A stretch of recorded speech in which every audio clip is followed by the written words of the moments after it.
Assalamualaikum warahmatullahi wabarakatuh. Perkenalkan, nama saya Nur Azlina, NIM 1992 14 2005. Di sini saya ingin mempresentasikan hasil proposal yang saya dapat sebagai pengganti tugas ujian akhir semester yang dikelompokkan ke dalam akuntansi manajemen dengan judul Emission Aktualitas Carbon Disclosure sebagai arah pengembangan Corporate Sustainability Study Empiris pada Bursa Efek Indonesia.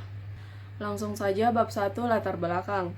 Carbon accounting adalah proses perhitungan banyaknya karbon yang dikeluarkan proses industri, penetapan target pengurangan, pembentukan sistem dan program untuk mengurangi emisi karbon, dan pelaporan perkembangan program tersebut, menurut Lois 2010.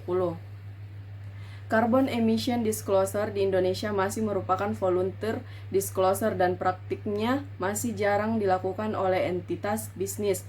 Perusahaan yang melakukan pengungkapan emisi karbon memiliki beberapa pertimbangan diantaranya untuk mendapatkan legitimasi dari para stakeholder, menghindari ancaman-ancaman terutama bagi perusahaan-perusahaan yang menghasilkan gas rumah kaca, seperti meningkatkan operasi cost, mengurangi permintaan, risiko reputasi, proses hukum, serta denda dan penalti.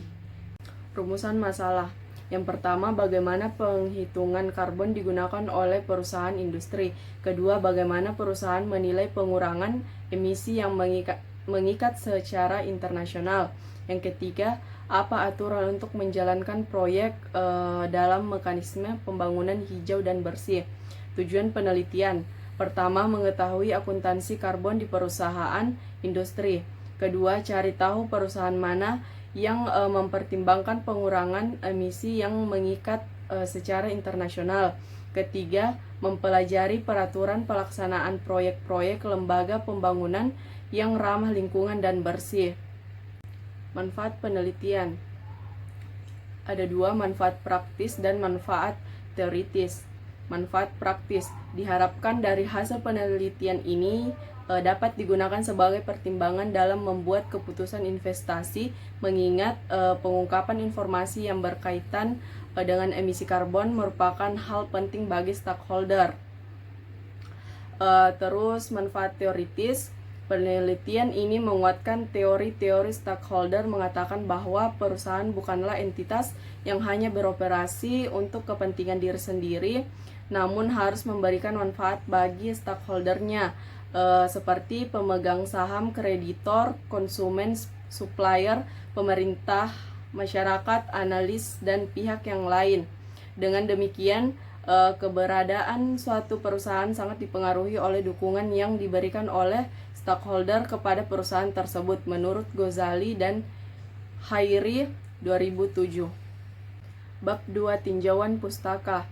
Yang pertama itu teori legitimasi, menjelaskan bahwa pengungkapan tanggung jawab sosial dilakukan perusahaan dalam upaya untuk mendapatkan legitimasi dari komunitas di mana perusahaan itu berada dan memaksimalkan kekuatan keuangannya dalam jangka panjang. Yang melandasi teori legitimasi adalah kontrak sosial yang terjadi antara perusahaan dengan masyarakat di mana 10 perusahaan beroperasi dan menggunakan sumber ekonomi, menurut Ghazali dan Khairi 2007. Selanjutnya, teori stakeholder. Teori stakeholder mengatakan bahwa perusahaan bukanlah entitas yang hanya beroperasi untuk kepentingan sendiri, namun harus memberikan 11 manfaat bagi stakeholdernya, seperti pemegang saham, kreditor, konsumen, supplier, pemerintah, masyarakat, analis, dan pihak lainnya. Dengan demikian, keberadaan suatu perusahaan sangat dipengaruhi oleh dukungan yang diberikan oleh stakeholder kepada perusahaan tersebut, menurut Ghazali dan Khairi 2007. Selanjutnya, carbon emission. Emisi karbon adalah pelepasan karbon ke atmosfer. Emisi karbon terkait emisi gas rumah kaca. Kontributor utama perubahan iklim, emisi CO2 dari waktu ke waktu terus meningkat baik pada tingkat global, regional, nasional pada suatu negara maupun lokal untuk suatu kawasan. Hal ini terjadi karena semakin besarnya penggunaan energi dari 12 bahan organik atau fosil, perubahan tata guna lahan dan kebakaran hutan, serta peningkatan kegiatan antropogenik, menurut Slamet S., peneliti lapangan. Yang terakhir, Carbon Emission Disclosure atau CED. Pengungkapan emisi karbon merupakan jenis pengungkapan lingkungan. Menurut Najah 2010, pengungkapan lingkungan yang merupakan bagian dari laporan tambahan yang telah dinyatakan dalam PSAK nomor 1, revisi 2009.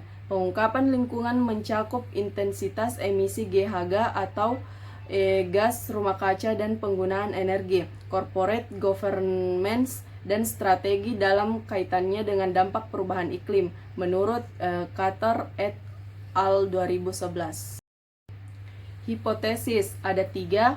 Yang pertama, emisi karbon perusahaan memiliki hubungan positif dengan nilai pasar ekuitas. Yang kedua, pengungkapan manajemen karbon memiliki hubungan positif dengan nilai pasar ekuitas. Yang ketiga, hubungan positif antara pengungkapan, manajemen karbon dan nilai pasar ekuitas lebih kuat dengan volume yang lebih besar dari emisi karbon. Bab 3. Metode penelitian. Variabel penelitian. Variabel dalam penelitian ini adalah emission carbon disclosure yang disimbolkan dengan X. Variabel dalam penelitian ini adalah corporate sustainability yang disimbolkan dengan Y. Populasi objek yang digunakan dalam penelitian ini adalah perusahaan Indonesia Impact Exchange yang terdaftar di Bursa Efek Indonesia. Sampel. Teknik pengambilan sampel yang digunakan dalam penelitian ini yaitu purposive sampling. Uji hipotesis yaitu uji triangulasi. Baiklah, terima kasih atas kesempatan yang telah diberikan. Mungkin itu saja yang bisa saya sampaikan. Wabillahi taufiq wal hidayah. Wassalamualaikum warahmatullahi wabarakatuh.